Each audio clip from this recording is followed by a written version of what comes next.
صحیح بخاری میں 4108 نمبر حدیث ہے، 4108۔ تحکیم کے بعد جب ایک معاہدہ فائنل ہونے جا رہا تھا اور نہیں ہو سکا سیدنا علی اور حضرت معاویہ کے درمیان،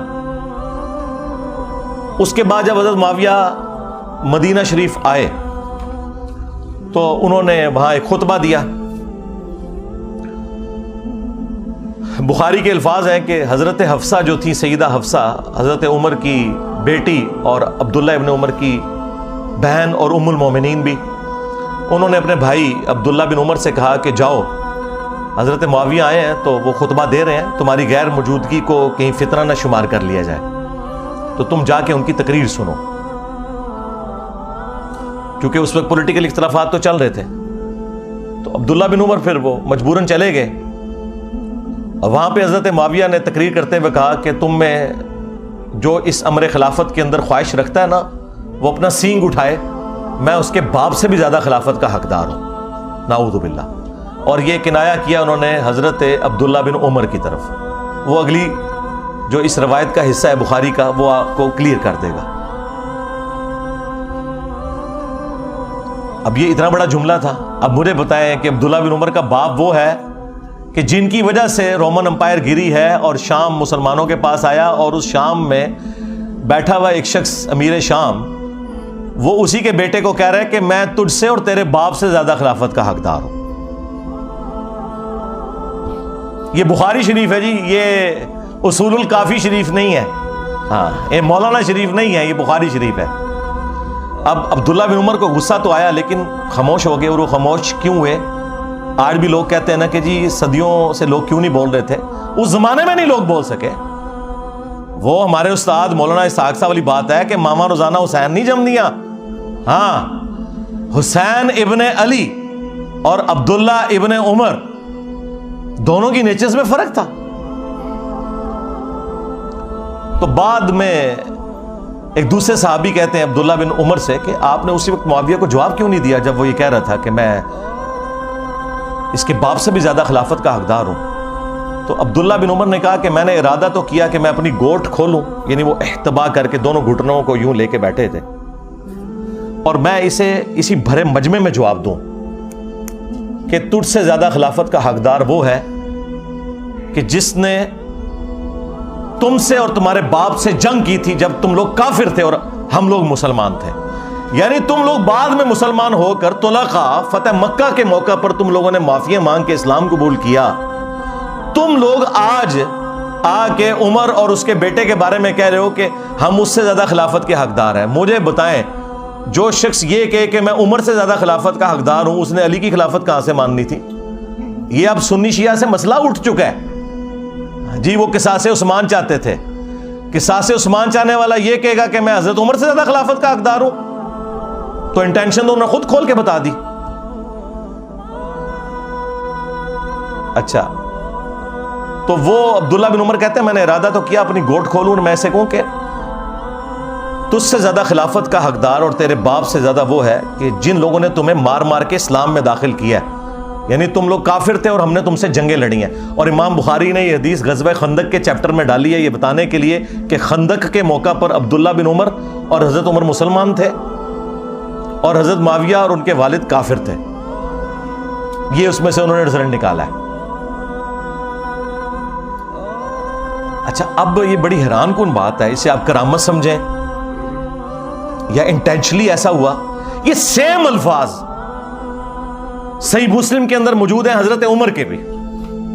ایک تو وہ بخاری میں حدیث ہے نا، جب آپ کو زخم لگے تو آپ نے 6 رکنی کمیٹی بنائی اور کہا کہ میں اپنے بعد اس امر خلافت میں ان 6 بندوں کے سوا کسی کو حقدار نہیں سمجھتا کہ رسول اللہ اپنی وفات تک ان سے راضی رہے، علی، عثمان، طلحہ، زبیر، عبد الرحمن بن عوف اور سعد بن ابی وقاص، ان میں سے کسی کو خلیفہ چن لینا میرے بعد۔ اور مسلم شریف میں الفاظ ہیں کہ آپ نے خواب دیکھا کہ ایک مرغے نے آپ کو ٹھونگ ماری ہے، اس کے بعد آپ نے جمعے والے دن خطبہ دیا اور اگلا جمعہ آپ کو نصیب نہیں ہوا، بدھ والے دن آپ کی شہادت ہو گئی،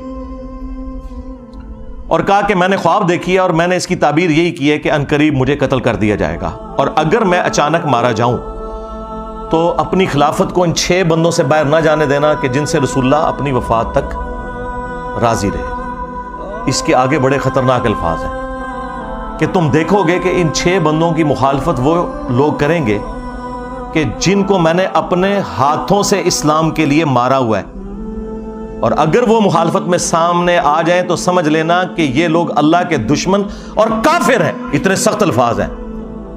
ہاں جی، اب یہ آپ نے تلاش کرنا ہے یہ اللہ کے دشمن کن کو کہا انہوں نے، کہ جن سے میں نے اسلام کے لیے خود جنگ کی ہے۔ لوگ کہتے ہیں یہ رومنز اور پرشینز کا ذکر ہو رہا ہے، اور رومنز اور پرشینز کو صحابہ کرام نے اپنے مشورے میں شامل کرنا تھا کہ حضرت آپ بتائیں کہ ہم نے کس کو خلیفہ چننا ہے۔ اور دوسرا، رومنز اور پرشینز تو رہی کوئی نہیں تھے، وہ تو گر گئے تھے حضرت عمر کے دور میں۔ یہ آپ اپنے اندر رہنے والے لوگوں کی بات کر رہے تھے کہ یہ وہ لوگ ہیں جن کو ہم نے مار مار کے اسلام میں داخل کیا ہے، اور یہی مخالفت کریں گے ان 6 بندوں کی۔ خیر، اس کی ایکسپلینیشن میں علماء پہ چھوڑ دیتا ہوں۔ میں نے کوئی تشریح کی تو کہیں گے کہ ایتے وچ نہیں سی لکھیا، تون وچوں کڈ کے لکھیا ہے وچ تے ٹائم قیامت تک کی کڈ کے دس۔ اچھا، مزے کی بات بتاؤں، یہ مسلم شریف کی حدیث جو ہے نا، یہ سیم حدیث سنن کبریٰ البیہقی کے اندر اسی سند کے اوپر ہے 100%، یہ مرغے کی ٹھونگ مارنے والی، اور اس کے اینڈ پہ لکھا ہے کہ سیدنا عمر 26 ذوالحجہ کو شہید ہوئے۔ مسلم شریف کی سند کے اوپر مسلم والی حدیث جو سنن کبریٰ البیہقی میں تھی، اس میں اینڈ پہ الفاظ یہ ہیں، باقی ساری حدیث سیم ہے کہ 26 ذوالحجہ کو شہادت ہوئی، بدھ والے دن حضرت عمر فاروق رضی اللہ تعالیٰ عنہ کی۔ تو سرکار یکم محرم کہاں سے نکال لیا؟ مسلم شریف میں 26 ذوالحجہ ہے، ظاہر سند وہی ہے۔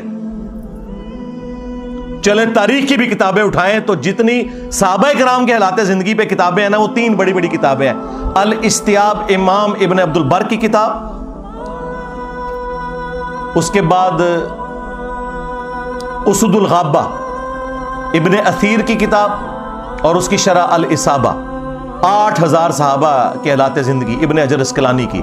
یہ 3 مین کتابیں، تینوں میں 26 ذوالحجہ لکھا ہے۔ باقی اقوال لکھ کے انہوں نے کہا یہ ثابت نہیں ہے۔ یکم محرم کا تو قول لکھا ہی نہیں ہوا۔ ایک جگہ ہے کہ جب دفنا چکے تھے تو محرم کا چاند نکلا، وہاں پہ بھی یکم محرم شہادت نہیں ہے۔ حضرت عثمان کی بھی بیعت پہلے ہو چکی تھی۔ اتنا بڑا جھوٹ بولا۔ ادھر غدیر خم کی ڈیٹ انہوں نے 18 ذوالحجہ کو حضرت عثمان کی شہادت کے ساتھ جوڑ دیا، حالانکہ حضرت عثمان غنی رضی اللہ تعالیٰ عنہ کی شہادت 18 ذوالحجہ کو ہوئی نہیں ہے۔ ان ساری کتابوں میں آپ نکال کے دیکھیں تو آپ کو 18 ذوالحجہ کی ڈیٹ نہیں ملے گی، 12 ذوالحجہ کی ملے گی۔ ہر معاملے میں جہاں جہاں مولوی گھس سکتا تھا نا، اس نے گھسنے کی کوشش کی ہے، اور میں نے الحمدللہ مسلم شریف سے مولانا شریف کو باہر نکالا ہے۔ جیسے وہ جب تک آپ کتے کو باہر نہیں نا نکالتے کنویں سے، تو ڈول نکالنے سے وہ پاک نہیں ہوتا۔ تو یہ مسلم شریف میں الفاظ تھے کہ حضرت عمر نے کہا یہ 6 بندے ایسے ہیں کہ ان کی مخالفت وہ لوگ کریں گے جن کو میں نے اسلام کی خاطر مارا ہوا ہے۔ سیم الفاظ وہی حضرت عبداللہ بن عمر نے ریپیٹ کیے۔ حدیث ختم نہیں ہوئی بخاری کی، آگے الفاظ ہیں کہ عبداللہ بن عمر کہتے ہیں کہ میں نے ارادہ تو کیا تھا یہ ساری باتیں کروں، تو پھر مجھے جنت کی نعمتیں یاد آ گئیں اور میں نے انہی پر اکتفا کر لیا، اور پھر میں خون ریزی اور فتنے کے ڈر سے خاموش ہو کر اپنے معاملات کو میں نے اسی کے اوپر اکتفا کر لیا۔ وہ حدیث کا راوی کہتا ہے کہ عبداللہ بن عمر نے خاموش ہو کر اپنی جان بھی بچا لی اور اپنی عزت بھی بچا لی۔ ایک ماموں نے دوسرے ماموں سے اپنی جان اور عزت بچائی۔ ابھی عبداللہ بن عمر بھی تو ماموں ہے نا، جب انہوں نے رشتے اس طرح کے نکالے ہوئے ہیں تو عبداللہ بن عمر ماموں نہیں ہے، وہ خال المومنین نہیں ہے۔ تو وہ کہتے ہیں کہ عبداللہ بن عمر نے اپنی جان بھی بچا لی اور عزت بھی بچا لی۔ یعنی اس وقت کیسی کیٹاسٹرافک کنڈیشن تھی کہ لوگوں کو اپنی جان سے بھی ہاتھ دھونا پڑتا تھا۔ تو سرکار لوگ کہتے ہیں کہ بھی سارے حسین ابن علی کی طرح کیوں نہیں اکٹھے ہو گئے، اپنے بال بچوں کے ساتھ کیوں نہیں سامنے آ گئے؟ ایسا ہو نہیں سکتا میرے بھائی۔ یہ تو جن کا یعنی گھرانہ اتنا عالی ہے کہ جنہیں یہ پتہ ہے کہ ہمارا کسی چیز کو ایکسیپٹ کرنا، اس کو دین کا حصہ بنا دینا ہے، انہوں نے ہی سامنے آنا تھا نا، باقی لوگوں نے کہاں سے آنا تھا؟ پھر سورہ مریم میں جو آیت ہے، اللہ تعالیٰ نے انبیاء اکرام علیہم السلام کا ذکر کر کے فرمایا کہ جب انبیاء اکرام دنیا سے چلے جاتے تھے نا، فخلف من بعدہم خلف، تو ان کے جانے کے بعد ایسے ناخلف لوگ جانشین ہوتے تھے، اضاعوا الصلاۃ، جو نمازوں کو ضائع کرتے تھے، واتبعوا الشہوات، اور وہ شہوات کی پیروی کرتے تھے، فسوف یلقون غیا، ان قریب یہ اپنے انجام کو پہنچ جائیں گے۔ اللہ تعالیٰ نے کہا کہ انبیاء جب بھی دنیا سے جاتے تھے، ان کے جانے کے بعد ناخلف لوگ ان کے جانشین بن جایا کرتے تھے، یعنی کچھ عرصہ گزرنے کے بعد ان قریب یہ اپنی اس گمراہی کی سزا کو پالیں گے۔ یہ جو سورہ مریم کی آیت ہے نا، یہ سیم فٹ ان ہوئی نبی علیہ السلام کے کیس میں بھی، اور اس کی ایکسپلینیشن میں وہ صحیح مسلم کی مشہور حدیث ہے جو آپ کو سمجھ ہی نہیں آ سکتی تھی جب تک آپ کو کربلا سمجھ نہ آئے، کہ نبی علیہ السلام نے فرمایا کہ جب کبھی بھی اللہ نے کسی پیغمبر کو مجھ سے پہلے بھیجا نا، تو اس کے جانثار ساتھی حواری ہوا کرتے تھے، وہ حواری بڑے پیشن کے ساتھ اس کی دعوت کو آگے لے کے چلتے تھے، اور جب وہ مخلص لوگ رخصت ہو جاتے تھے نا، تو پھر ایسے ناخلف لوگ اس مسند پہ آگے بیٹھ جاتے تھے جو زبان سے وہ کہتے تھے جو کرتے نہیں تھے، اور جس کے کرنے کا حکم دیا گیا ہوتا تھا اس کی مخالفت کرتے تھے، الٹ چلتے تھے۔ ایسے لوگوں کے خلاف جو اپنے ہاتھ سے جہاد کرے وہ مؤمن ہے۔ کون؟ حسین ابن علی۔ جو اپنی زبان سے جہاد کرے وہ بھی مؤمن ہے، اور جو اپنے دل میں جہاد کرے، یعنی اگر کمزور ہے دل میں ہی برا مانے، سامنے نہ آئے، عبداللہ بن عمر، عبداللہ ابن عباس، عبداللہ ابن زبیر، اس جیسے لوگ، وہ بھی مومن ہے، لیکن ظاہر ہے کہ یہ اس لیول کے نہیں۔ اور فرمایا اس کے بعد رائی کے دانے کے برابر بھی ایمان نہیں ہے اگر کوئی دل میں بھی برا نہیں سمجھتا۔ یہ جو حدیث ہے کہ تمام انبیاء کے ساتھ ایسا ہوا ہے، تو دیکھ لیں سیدنا حسین ابن علی ہی سامنے آ کے کھڑے ہوئے۔ صحیح بخاری میں ایک اور حدیث ہے 4827، اس حدیث کے کئی ایک طرق ہیں باقی کتابوں میں، المستدرک للحاکم کے اندر، سنن نسائی الکبریٰ کے اندر، اور اللہ بھلا کرے امام ابن کثیر نے تفسیر ابن کثیر میں سورۃ الاحقاف کی آیت نمبر 17 کے کانٹیکسٹ میں وہ سارے طرق ایک جگہ جمع کر دی ہیں۔ تفسیر ابن کثیر کے اوپر تو کسی کو اختلاف ہو ہی نہیں سکتا تھا، اور بخاری کی حدیث 4827 وہ بھی لی اور باقی اس کے طرق بھی ایک جگہ جمع کیے۔ اس سے آپ کو پورے سینیریو کا اندازہ ہو جائے گا۔ مروان بن حکم جب مدینہ کا گورنر بنا تو بخاری کے الفاظ ہیں کہ اس نے ایک دن خطبے میں یزید ابن معاویہ کا ذکر کرنا شروع کیا اور کہا کہ اللہ تعالیٰ نے امیر المومنین حضرت معاویہ کو یہ بات سجھائی ہے، وہ امت کے وسیع تر مفاد کے اندر اپنے بعد یزید ابن معاویہ کو خلیفہ بنانا چاہتے ہیں، یعنی ابھی حضرت معاویہ زندہ ہیں اور بیعت لے رہے ہیں اپنے بیٹے کے لیے۔ اب